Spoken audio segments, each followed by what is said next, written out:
চিন্তা করে দেখো না কবরে কি যাইবা না, যেই কবরে আল্লাহ ছাড়া বন্ধু কেহ থাকবে না, যেই কবরে আল্লাহ ছাড়া বন্ধু কেহ থাকবে না। চিন্তা করে দেখো না কবরে কি যাইবা না, অবশেষের ঠিকানা শুধুই মাটির বিছানা। ওই কবরে যাওয়া আমার আপনার লাগবে কি লাগবে না? ওই কবরে যাইতে হইলে আমার আপনার নামাজ দরকার আছে না নাই? ওই কবরে যাইবেন তো নামাজ লাগবে। মিফতাহুল জান্নাতিস সালাহ, আমার আপনার নবী জানাইয়া দেন নামাজটা হলো জান্নাতের চাবি। আপনি দুনিয়ার মধ্যে যত বড় একটা বাক্স থাকুক না কেন, ওই বাক্সের ভিতরে টাকা পয়সার অভাব নাই। ওই বাক্সের ভিতরে অনেক টাকা পয়সা আছে, স্বর্ণ অলংকার আছে, কিন্তু বাক্সার বাইরে বড় বিশাল বড় একটা তালা মারা আছে। বলেন তো দেখি ওই তালাটা খোলার জন্য কি প্রয়োজন? কলিলুল উমরিনা ফি দার দুনিয়া অমরজি'না ইলা বাইতিত তুরাবি লা ইলাহা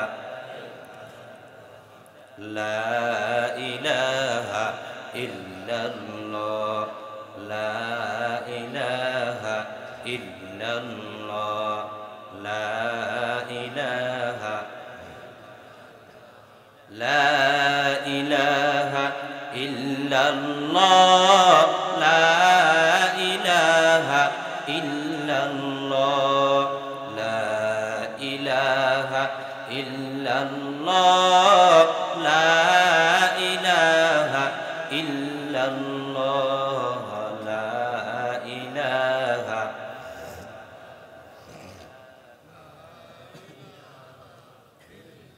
এই কালিমা মানবে যারা, কাজে লাগবে মরণ বেলা। এই কালিমা মানবে যারা, কাজে লাগবে মরণ বেলা। এই কালিমার রোশনীতে, এই কালিমার রোশনীতে কবর হবে উজালা। লা ইলাহা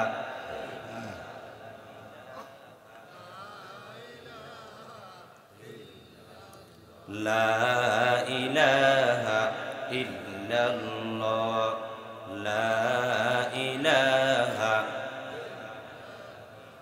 লা ইলাহা ইল্লাল্লাহ লা ইলাহা ইল্লাল্লাহ লা ইলাহা ইল্লাল্লাহ লা ইলাহা ইল্লাল্লাহ লা ইলাহা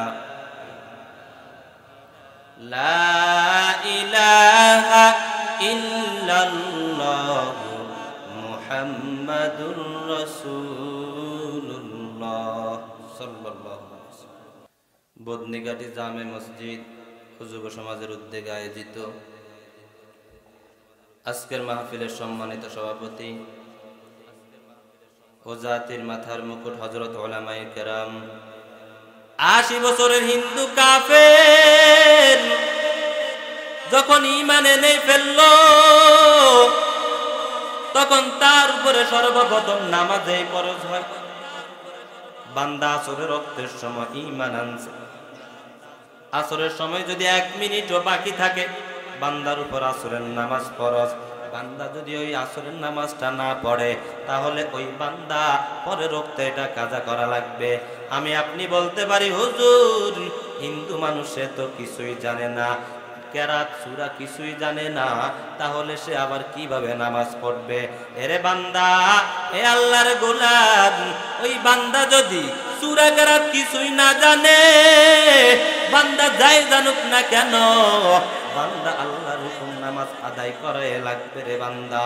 বান্দা সূরা কেরাত জানে না, রুকু সিজদা করে হলো নামাজ আদায় করা লাগবে। ঈমান আনছে, ঈমান আনার পর বান্দার উপর এখন নামাজ ফরজ হয়েছে। এরে আল্লাহর গোলাম, মুয়াজ্জিনে মসজিদে ডাকে আসো, নামাজের দিকে আসো, কিন্তু আমরা নামাজ আসতে পারি না, বিভিন্ন কাজে ব্যস্ত থাকি, বিভিন্ন কাজের অজুহাত দেখে। মদিনাওয়ালা নবী জানাইয়া দেন, আরাআইতুম লাউ আন্না নাহারান বিবাবি আহাদিকুম ইয়াগতাসিলু ফীহি কুল্লা ইয়াউমিন খামসান হাল ইয়াবকা মিন দারনিহি শাইউন ক্বালু লা ইয়াবকা মিন দারনিহি শাইউন ক্বালা ফাযালিকা মাতালুস সালাওয়াতিল খামস ইয়ামহুল্লাহু বিহিন্নাল খাতায়া। মদিনাওয়ালা নবী জানাইয়া দেন, আরাআইতুম লাউ আন্না নাহারান বিবাবি আহাদিকুম, আল্লাহর নবী সাহাবীদেরকে জিজ্ঞাসা করেন, ও সাহাবীরা আমার, তোমাদের কি ধারণা, তোমরা কি বলতে পারো, তোমাদের কারো বাড়ির সামনে যদি একটা পুকুর থাকে কিংবা একটা নহর থাকে, নদী থাকে, খাল থাকে, ওই নদীর মধ্যে, ওই পুকুরের মধ্যে যদি কোনো বান্দা দৈনিক যদি 5 বার গোসল করে, আল্লাহর নবী সাহাবীদেরকে জিজ্ঞাসা করে, ও সাহাবীরা বলো, ওই ব্যক্তির গায়ে কোনো ময়লা থাকতে পারে? সাহাবারা বলে, ইয়া রাসূলুল্লাহ, কোন বান্দা যদি কোন পুকুরে যদি দৈনিক 5 বার গোসল করে, ওই বান্দার গায়ে কোনো ময়লা থাকতে পারে না। আল্লাহর নবী জানাইয়া দেন, ও সাহাবীরা আমার, তাহলে শুনে নাও, তেমনি ভাবে কোন বান্দা যদি দৈনিক 5 ওয়াক্ত নামাজ গুরুত্ব সহকারে আদায় করে, আল্লাহ পাক রব্বুল আলামিন ওই নামাজের মাধ্যমে ওই বান্দার গুনাহগুলো মিটাইয়া দেয়। আমরা গুনাহ করি? আমাদের মধ্যে এমন কোন মানুষ বলতে পারবেনি যে আমি 100তে 100 কোনো গুনাহ করি না? কেউ বলতে পারবেন? কুল্লু বনি আদম খাত্তাউন, আল্লাহর নবী বলে প্রত্যেক বনি আদমই গুনাহগার, আর ওই গুনাহগারদের মধ্যে ওই বান্দা উত্তম যেই বান্দা আবার তওবা করে। অতএব আমরা যেহেতু মানুষ, আমাদের গুনাহ হবেই, কারণ মানুষ গুনাহ করবে, ভুল করবে, আবার ভুল করার পর মাপ চাইবে কার কাছে? আরো জোরে বলেন, কার কাছে? আল্লাহ মাফ করতে পারেনি। এরে আল্লাহর গোলাম, এই নামাজের মাধ্যমে আল্লাহ গুনাহ মাফ করে দেন। আমাদের মধ্যে আমরা এমন কোন মানুষ নাই গুনাহ করি না। রাস্তা দিয়ে হাঁটতেছি, একটা মহিলা হেঁটে যায়, আমরা অনেক সময় অনিচ্ছাকৃত ভাবে তাকায় ফেলি কি ফেলি না? এ নবীর উম্মত, অনেক সময় ইচ্ছাকৃত ভাবে তাকায়, আবার অনেকে ইচ্ছাকৃত ভাবে তাকাই তো তাকাই, আবার অনেকেই বলে হুজুরে বলছে একবার তাকানো জায়েজ আছে, দ্বিতীয়বার আর তাকাইব না। এ নবীর আশিক, আমরা হুজুররা তো বলি অনিচ্ছাকৃত ভাবে যদি তাকাই তাহলে দ্বিতীয়বার আর তাকাইবে না, এতে কোনো সমস্যা নাই। কিন্তু আমরা অনেকে ফতোয়া দিই, না না, হুজুরে বলছে একবার তাকানো জায়েজ আছে, একবার তাকাই আর ওই বান্দা চোখ নামাই না। ও হুজুর থেকে মাসালা শুনছি। আমরা প্রত্যেকেই গুনাহ করি। আল্লাহর নবী বলেন এই নামাজের মাধ্যমে আল্লাহ পাক গুনাহ মাফ করে দিবে। এ যুবক ভাই, তুমিও তো যুবক, তোমার মতো সাহাবীরাও যুবক ছিল।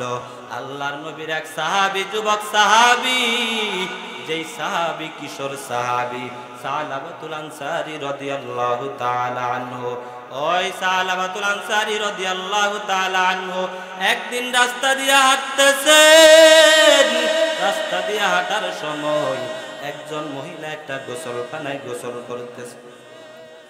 ওই যে গোসল করতেছে, আল্লাহর নবীর সাহাবী, আল্লাহর নবীর কাছের সাহাবী সালাবাতুল আনসারী রাদিয়াল্লাহু তাআলা আনহু, হঠাৎ করে তার চোখটা পড়ে গেল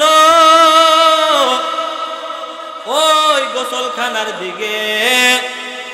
ওই গোসলখানার দিকে চোখ পড়ার পর হঠাৎ করে কাপড়টা একটু উঠে গেল, পর্দাটা সরে গেল। আল্লাহর নবীর সাহাবী চোখটা চলে গেল ওই মহিলার দিকে, আর ওই মহিলার কোনো শরীর অঙ্গ প্রত্যঙ্গ দেখে নাই, দুই চোখে দেখছে, ওই মহিলার দুইটা চোখ করে দেখছে, অর্থাৎ মহিলার চোখে চোখ পড়ে গেল। এ নবীর উম্মত, ইচ্ছাকৃতভাবে দেখে নাই, অনিচ্ছাকৃতভাবে দেখে ফেলছে। দেখার পর সালাবাতুল আনসারীর বড় টেনশন।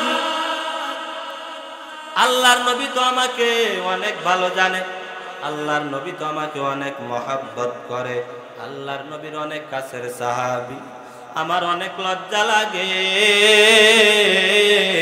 আমি ওই নবীর সামনে কেমনে দাঁড়াবো, ওই নবীর সামনে আমি আবার কিভাবে যাব, ওই নবীর সামনে চোখ নিয়ে আমি কিভাবে যাব, কারণ নবীর কাছে তো সব সময় জিবরাইল আমিন আসে। অতএব আমি নবীর সামনে যদি যাই, নবীকে তো জিবরাইল আমিন জানাইয়া দিবে আপনার সাহাবী সালাবাতুল আনসারী।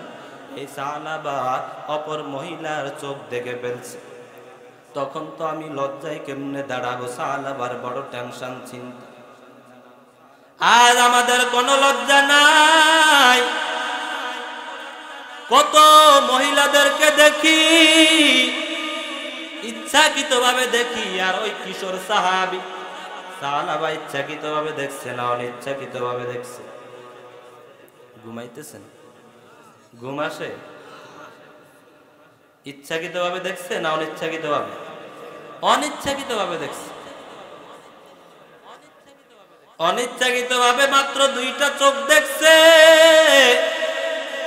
এই চোখ দেখার পরও কত টেনশন করতেছে, নবীর সামনে কেমনে দাঁড়াবে। আল হায়াউ শুবাতুম মিনাল ঈমান, আল্লাহর নবী বলে লজ্জা ঈমানের একটা অঙ্গ। আজ আমাদের কোনো লজ্জা নাই। ওই কিশোর সাহাবী, তার টেনশন কিভাবে নবীর সামনে যাবে, সে আশা নিয়ত করে ফেলছে আমি নবীর সামনে যাব না। সালাবাতুল আনসারী একটা পাহাড়ে গিয়া আল্লাহর কাছে কান্না করে, ও দয়ার মালিক, আমাকে তুমি মাফ করে দাও, তুমি যদি মাফ না করো তাহলে তো তোমার নবী জেনে যাবে। আল্লাহর নবী দেখতেছে সাহাবাকে অনেক দিন দেখে না। আল্লাহর নবী বলে, আমার সাহাবা তো এত দূরে থাকার সাহাবী না, প্রতিদিন নামাজ পড়ার পিছনের দিকে তাকায়, নামাজ শেষে সাহাবাকে দেখে না। কেমন সাহাবী ছিল নবী তারও আসে। একদিন, দুই দিন, তিন দিন, এইভাবে 1 মাস 30 দিনের উপর হয়ে যায়, সাহাবার কোনো দেখা নাই। আল্লাহর নবী একদিন নামাজের পরে ওমর রাদিয়াল্লাহু তাআলা আনহুকে ডেকে বলে, ওমর, সাহাবাকে দেখছনি তোমরা কেউ? বলে, না না, সাহাবাকে তো অনেক দিন দেখি না। বলে, সাহাবা কোথায় আছে একটু খোঁজ নাও, একটু খবর নাও, সাহাবা কই আছে, কোথায় আছে, অনেক দিন তো তাকে দেখি না। ওমর রাদিয়াল্লাহু তাআলা আনহু বলে, ও পয়গম্বর, আপনি কোনো টেনশন করিয়েন না, কোনো চিন্তা করিয়েন না, আমি সাহাবাকে নিয়ে আপনার সামনে হাজির হব। হযরত ওমর রাদিয়াল্লাহু তাআলা আনহু সাহাবাকে খোঁজার জন্য চলে গেলেন তার এলাকায়। তার এলাকায় গিয়া বলে, ও লোকেরা, সাহাবাকে দেখছনি কেউ? বলে, না না, সাহাবাকে অনেক দিন যাবত দেখতেছি না। যাকে জিজ্ঞাসা করে, বলে, সাহাবা কই, কোথায় আছে? বলে, অনেক দিন ধরে তার খবর নেই। হযরত ওমর রাদিয়াল্লাহু তাআলা আনহু জঙ্গলে চলে গেলেন। ওই জঙ্গলে যাওয়ার পর কিছু রাখালদের সাথে দেখা। ওই রাখালদেরকে জিজ্ঞাসা করে, ও রাখাল ভাইরা, একজন যুবককে দেখছো কিনা, নাম সালাবা। রাখালরা বলে, সালাবাকে আমরা চিনি না, তবে একটা যুবক প্রতিদিন দেখি এই দিকে একটা বড় পাহাড় আছে, ওই পাহাড়ে চলে যায়, আর ওই পাহাড় থেকে প্রতিদিন সকালে এই দিকে এসে খাবার নিয়ে আবার পাহাড়ে চলে যায়। হযরত ওমর রাদিয়াল্লাহু তাআলা আনহু বলেন, কালকেও কি সকালে সে আসবে কিনা? বলে, হ্যাঁ, কালকেও আবার আসবে। হযরত ওমর রাদিয়াল্লাহু তাআলা আনহু নবীর সাথে তো ওয়াদা দিবেন, তাকে না নিয়ে নবীর কাছে যাবে না। এই জন্য হযরত ওমর রাদিয়াল্লাহু তাআলা আনহু বলে, ঠিক আছে, কালকে যদি আসে তাহলে আমি তাকে কালকে নিয়ে যাব। হযরত ওমর রাদিয়াল্লাহু তাআলা আনহু সালাবার জন্য অপেক্ষা করে। সালাবা আসবে, তার সাথে কথা বলবে, আর তাকে নিয়ে নবীর সামনে যাবে। পরের দিন সকালে সালাবা যখন পাহাড় থেকে আসে সকালবেলা, আসার পরে হযরত ওমর বলে, ও সালাবা, কোথায় আছো? নবী তো তোমার জন্য অনেক কান্না করে। নবী বলে, আমার সালাবা কই? আমার সালাবাকে অনেক দিন দেখি না। ও সালাবা, তুমি কোথায় কোথায় থাকো সালাবা? সালাবা বলে, ওমর, আমি তোমার সাথে যাইতে পারবো না। বলে, কেন পারবা না? বলে, আমি একটা গুনাহ করে ফেলছি, আমি আমার এই দুই চোখ নিয়ে নবীর সামনে যাইতে রাজি না। ওমর বলে, ও সালাবা, আমি তো নবীকে ওয়াদা দিছি, আমি তোমাকে না নিয়ে নবীর কাছে যাব না, অতএব তুমি আমার সাথে যাওয়া লাগবে রে সালাবা। সালাবা বলে, ও ওমর, আমি যাব না। ওমর বলে, না, তোমার যাওয়া লাগবেই, লাগবে। হযরত ওমর রাদিয়াল্লাহু তাআলা আনহু অনেক কষ্ট করে বুঝায় বাজায় নিয়ে গেলেন। আল্লাহর নবীর কাছে নেওয়ার পর সালাবা কান্না শুরু করে দিলেন। ওই দিকে আমার আপনার নবীও কান্না করতেছে। আমার আপনার নবীও বলে, ও সালাবা, আসো আমার বুকে, আসো রে সালাবা, আমার বুকে চলে আসো। হযরত সালাবা ঠিক মতো হাঁটতে পারে না, মনে হয় যেন কেমন ঘুরে বেহুশ হয়ে পড়ে যায়। আল্লাহর নবী বলে, ও সালাবা, আসো আমার কাছে চলে আসো। আল্লাহর নবীর কাছে নেওয়ার পর বলে, ও সালাবা, তুমি কেমন যেন মনে হয় পড়ে যাইতেছ। আল্লাহর নবী বলে, ও সালাবা, তোমার মাথাটা আমার রানের উপর রাখো। নবীর রানের উপর যখন হযরত সালাবা মাথাটা রেখে ফেল, রাখার পরে কিছুক্ষণ পরে এবার সালাবা বলে, ও পয়গম্বর, আমার পিঠের মধ্যে ফিরফিরে কেমন যেন ফিফরার মতো কি যেন হাঁটতেছে। আল্লাহর নবী আর বুঝতে বাকি নাই।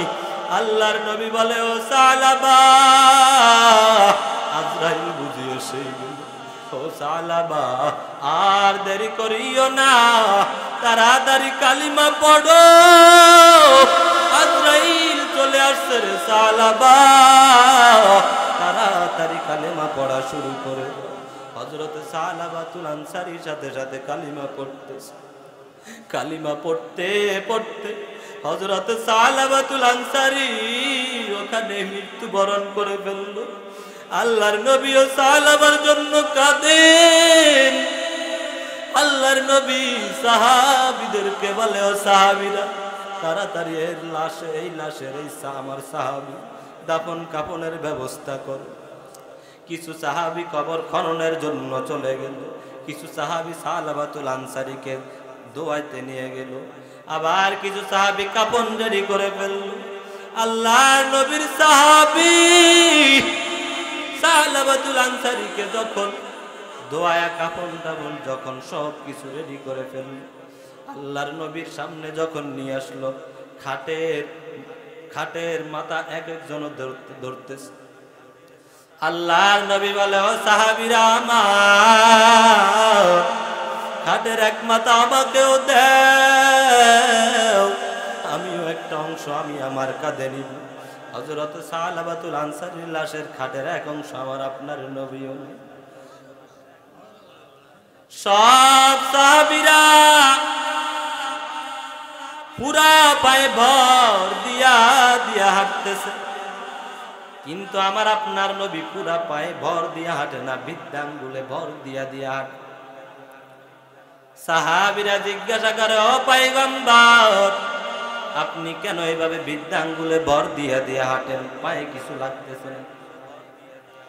মদিনাওয়ালা নবী জানাইয়া দেন, ও সাহাবীরা আমার, আমি পুরা পায়ে কিভাবে ভর দিয়া দিয়া হাঁটবো রে সাহাবীরা? কারণ এই সালাবাতুল আনসারীর জানাজার জন্য লক্ষ লক্ষ রহমতের ফেরেশতারা এসে হাজির হয়ে গেছে। আমি তো এই ফেরেশতাদের মধ্যে পুরো পায়ে ভর দিয়া দিয়া হাঁটতে পারি না। কেমন সাহাবী ছিল সালাবাতুল আনসারী! আমি আপনিও মানুষ, ওই সাহাবীও মানুষ ছিল।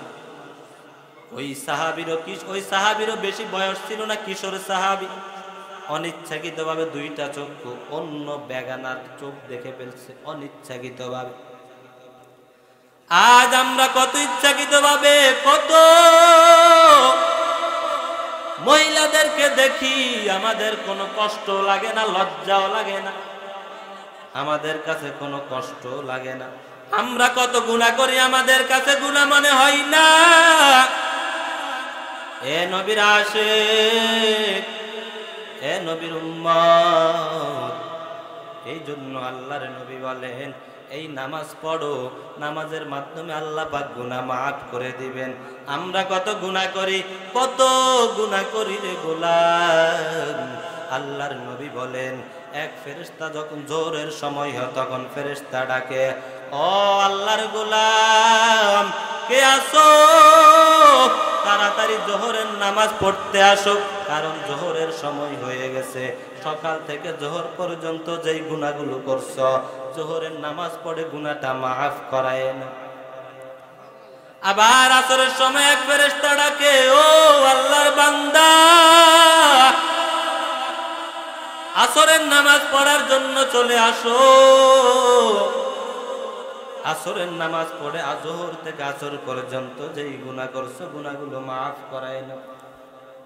আবার মাগরিবের সময় হয়, এইভাবে প্রতি ওয়াক্ত আমাদেরকে ডাকতে থাকে, কিন্তু আমরা কেউ ডাকে সাড়া দিই না। অনেকে কাজ নিয়ে ব্যস্ত, বলি আগে কাজ করে নি তারপরে নামাজ পড়বো। রে আল্লাহর গোলাম, আপনি যে কাজ করতেছেন, কাজের পরে নামাজ পড়বেন, কোনো গ্যারান্টি নেই। ওই কবর তো আমাকে আপনাকে সব সময় ডাকে, এ বান্দা আসো, আমি পোকামাকড়ের ঘর, আমি সাপ বিচ্ছুর ঘর। ওই কবর সব সময় আমাকে আপনাকে ডাকতে থাকে। কবরে আমার আপনার যাওয়া লাগবে কি লাগবে না? অনেকের মনে হয় লাগবে না, অনেকে চিন্তা করে যে লাগবে না। লাগবে, আমাদের সবার কবরে যাওয়া লাগবে কি লাগবে না? চিন্তা করে দেখো না, কবরে কি যাইবা না? চিন্তা করে দেখো না, কবরে কি যাইবা না? যেই কবরে আল্লাহ ছাড়া বন্ধু কেহ থাকবে না, যেই কবরে আল্লাহ ছাড়া বন্ধু কেহ থাকবে না। চিন্তা করে দেখো না, কবরে কি যাইবা না? এ দুনিয়ায় সবই পথ, কবর যে তোর আসল ঘর। এ দুনিয়ায় সবই পথ, কবর যে তোর আসল ঘর। কেমন সে ঠাই থাকে বিপড়ে, শুধুই মাটির বিছানা। কেমন সে ঠাই থাকে বিপড়ে, শুধুই মাটির বিছানা। চিন্তা করে দেখো না, কবরে কি যাইবা না? যেই কবরে আল্লাহ ছাড়া বন্ধু কেহ থাকবে না, যেই কবরে আল্লাহ ছাড়া বন্ধু কেহ থাকবে না, চিন্তা করে দেখো না কবরে কি যাইবা না। এ দুনিয়া ছাড়িয়া কোথায় যাইবা ভাগিয়া, এ দুনিয়া ছাড়িয়া কোথায় যাইবা ভাগিয়া, মরণ তোমায় লইবে গিরি যতই করো বাহানা, মরণ তোমায় লইবে গিরি যতই করো বাহানা, চিন্তা করে দেখো না কবরে কি যাইবা না। যেই কবরে আল্লাহ ছাড়া বন্ধু কেহ থাকবে না, যেই কবরে আল্লাহ ছাড়া বন্ধু কেহ থাকবে না, চিন্তা করে দেখো না কবরে কি যাইবা না।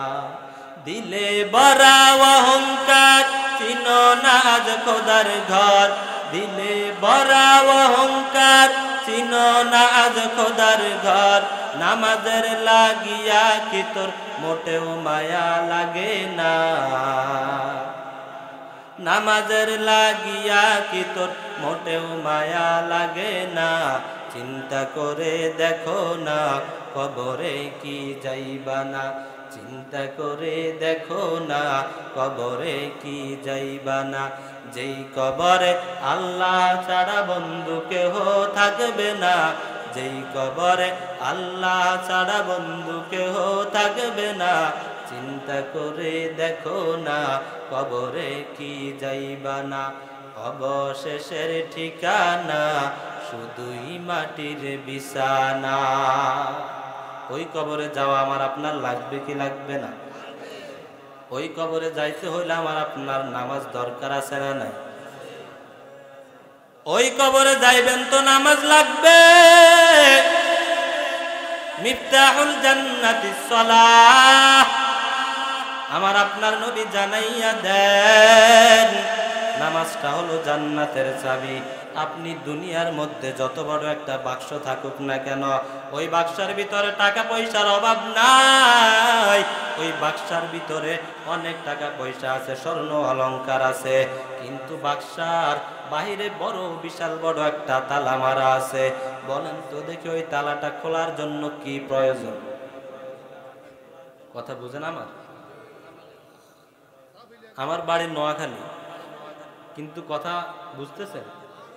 নোয়াখালীর কোনো কথা আমি বলতেছি না, নোয়াখালীর কোনো কথা বলতেছি, নোয়াখালীর কথা বললে বুঝবেন না সবাই, কোনো কথাই বলতেছি, বুঝলে আওয়াজ দিয়ে। ওই তালাটা খোলার জন্য কি প্রয়োজন, কি লাগবে? আপনার কাছে কোনো চাবি নাই, আপনাকে যদি বলে সিন্ধুকের ভিতর যা আছে সবকিছু তুমি নিয়ে যাও, কিন্তু আপনার নিকট যদি চাবি না থাকে, বলেন তো দেখি আপনি ওই সিন্ধুক থেকে একটা টাকাও নিতে পারবেন? এক টাকাও নিতে পারবেন না। তেমনি ভাবে জান্নাতে যদি ঢুকতে হয়, আমার আপনার ওই জান্নাতের চাবি নেওয়ার দরকার আছে না নাই? ওই জান্নাতের চাবি কি? দুনিয়ার কোনো টাকা পয়সা দিয়া ওই জান্নাতের তালা খুলতে পারবেন? দুনিয়ার মধ্যে ঘুষ দেওয়া যায়, কিন্তু জান্নাতে কোনো ঘুষের সিস্টেম আছে? এরে আল্লাহর গোলাম, ওই কিয়ামতের ময়দানে আল্লাহ পাক রব্বুল আলামিন যখন নামাজের হিসাব নিবে, নামাজের হিসাব নেওয়ার পর আপনার যদি নামাজের হিসাবটা সুন্দর হয়, বাকি হিসাবগুলো সুন্দর হয়ে যাবে। কিন্তু যদি নামাজে ধরা খেয়ে যান, বাকি আমলগুলোতেও আপনি ধরা খেয়ে যাবে। এই জন্য আগে নামাজটাকে আমি আপনি ঠিক করা লাগবে। কিন্তু আমরা তো নামাজ পড়ি না, নামাজ পড়ি না, অনেক বলে পরে পড়বো, বয়স এখনো কম, আরো পরে পড়বো, বলি না অনেকে এমন বলি। অথচ আল্লাহ পাক রব্বুল আলামিন আমার আপনার উপর 5 ওয়াক্ত নামাজ ফরজ করছেন। কত গুনাহ করি এই নামাজের মাধ্যমে গুনাহ মাফ হয়। হযরত আবু যর রাদিয়াল্লাহু তাআলা আনহু বলেন, আমি একদিন নবীর সাথে হাঁটতেছিলাম শীতের বেলায়। হঠাৎ করে তাকায় দেখলাম আল্লাহর নবী একটা গাছের ঢাল ধরে এইভাবে নাড়া দিল। নাড়া দেওয়ার পর গাছ থেকে অনেক পাতা ঝরে গেল। আল্লাহর নবী বলে, আবু যর। আবু যর বলে, লাব্বাইক ইয়া রাসূলুল্লাহ। বলে, তুমি কি আমাকে কেন জিজ্ঞাসা করতেছো না গাছের পাতাটা, গাছের ডালটা আমি কেন নাড়া দিলাম? বলে, আল্লাহর নবী বলেন কেন নাড়া দিলেন? আমার আপনার নবী বলে, আবু যর, এই শীতে মধ্যে গাছের পাতাগুলো ঝরে যায়, আমি গাছেরটা যখন নাড়া দিলাম অনেকগুলো পাতা ঝরে গেল। তেমনি ভাবে কোনো বান্দা যদি, আমার কোনো উম্মত যদি 5 ওয়াক্ত নামাজ যদি গুরুত্ব সহকারে আদায় করে, আল্লাহ পাক রব্বুল আলামিন এই গাছের পাতার মতো এই বান্দার গুনাহগুলো এভাবে ঝরাইয়া দিবে। এ নবীর উম্মত, আজ আমরা অনেকে নামাজ পড়ি না, অথচ আল্লাহর নবী বলেন, ক্বালা রাসূলুল্লাহি সাল্লাল্লাহু আলাইহি ওয়াসাল্লাম, আল আহদুল্লাযী বাইনানা ওয়া বাইনাহুমুস সালাহ ফামান তারাকাহা ফাকাদ কাফার। আল্লাহ পাক রব্বুল আলামিনের নবী, আমার আপনার নবী জানাইয়া দেন, এর মাঝে আর কাফেরদের মাঝে পার্থক্য হলো নামাজ। মুসলমান নামাজ পড়ে আর কাফের নামাজ পড়ে না। এই হাদিস দ্বারা তো এমনই বুঝায় যে নামাজ না পড়ে সে কাফের, বুঝায় না? আবার অনেকে বলতে পারে, আজকে হুজুরে বলছে আমরা যারা নামাজ পড়ি না কাফের হয়ে গেছে। আমি কাফের হয়ে গেছেন এমন বলতেছি, তারপরও তো আমরা অনেকে নামাজ পড়ি না। সারা দিন রাত অনেক যুবক ভাইরা মোবাইল নিয়ে থাকে। কি নিয়ে থাকে? মোবাইল নিয়ে। আবার অনেক বৃদ্ধ বাবাজিদেরকে যদি বলে, আপনাদের ছেলে সন্তানদেরকে নামাজ পড়তে উঠান না কেন? বলে, ছোট মানুষ তো ঘুমের ডিস্টার্ব হবে। অথচ রাত 12টা-1টা পর্যন্ত মোবাইল দেখে, ওই সময় ঘুমের ডিস্টার্ব হয় না। কিন্তু যদি বলা হয় নামাজের জন্য উঠান, বলে ঘুমের ডিস্টার্ব হবে। কিন্তু সারা রাত মোবাইল দেখে, ওতে কোনো সমস্যা নেই। আজকাল যুবকদেরকে এই মোবাইলে শেষ করছে। পড়ালেখা বলেন, সাংসারিক কাজ বলেন, ব্যবসা বাণিজ্য বলেন, সব কিছু নষ্টের মূল কি? মোবাইল। মোবাইলে খাইছে জামানা, মোবাইলে খাইছে। অল্প বয়সের পোলা মাইয়া প্রেমে জড়াইছে জামানা, মোবাইলে খাইছে জামানা, মোবাইলে খাইছে। অল্প বয়সের পোলা মাইয়া প্রেমে জড়াইছে। কথা বলেন ঠিক কিনা? অল্প বয়সের পোলা মাইয়া প্রেমে জড়াইছে জামানা, মোবাইলে খাইছে জামানা, মোবাইলে খাইছে। রেডিও থুইয়া ট্যাপ আইলো, ট্যাপ থুইয়া টিভি, টিভি থুইয়া মোবাইল আইলো, যা খুশি তা পাবি। টিভির পর্দায় যাহা আছে মোবাইলে তা আছে, আরো কত আজে বাজে মোবাইলে দেখতাছে। ওই সমস্ত জিনিস দেখা, ওই সমস্ত জিনিস দেখা নেশাই মেতেছে জামানা, মোবাইলে খাইছে জামানা, মোবাইলে খাইছে। অল্প বয়সের পোলা মাইয়া প্রেমে জড়াইছে, অল্প বয়সের পোলা মাইয়া প্রেমে জড়াইছে জামানা, মোবাইলে খাইছে জামানা, মোবাইলে খাইছে। এই মোবাইলে নামাজ পড়তে দেয় না, নামাজে দাঁড়ালেও মোবাইলের কথা মনে পড়ে। এই আল্লাহর গোলাম, অথচ আল্লাহর নবী আমার আপনার জন্য 50 ওয়াক্ত প্রথমে আমাদের জন্য ফরজ করা হয়েছে, কিন্তু আল্লাহর নবী কমাইতে কমাইতে 5 ওয়াক্ত পর্যন্ত আসছেন, কিন্তু এই 5 ওয়াক্ত নামাজও আমরা পড়তে পারি না।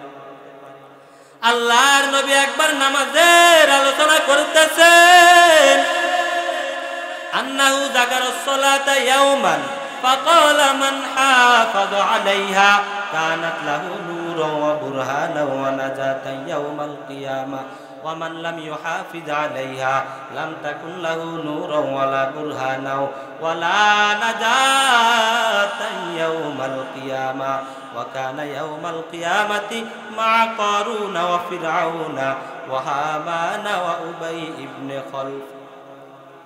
আমার আপনার নবী একবার নামাজ সংক্রান্ত আলোচনা করতেছেন, আলোচনা করার সময় আল্লাহর নবী বলেন, যেই ব্যক্তি নামাজের হেফাজত করবে ওই নামাজ তার জন্য নূর হবে, ওই নামাজ তার জন্য বোরহান হবে। বোরহান মানে দলিল।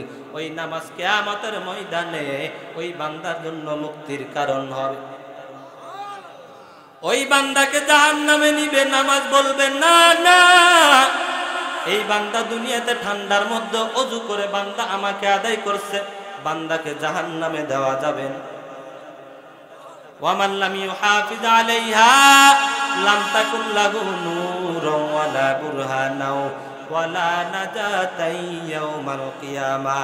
আর যেই বান্দায় নামাজের হেফাজত করবে না, ঠিক মতো নামাজ আদায় করবে না, আল্লাহর নবী জানাইয়া দেন এই নামাজ তার জন্য নূর হবে না, এই নামাজ তার জন্য দলিল হবে না, এই নামাজ তার জন্য মুক্তির কারণও হবে না।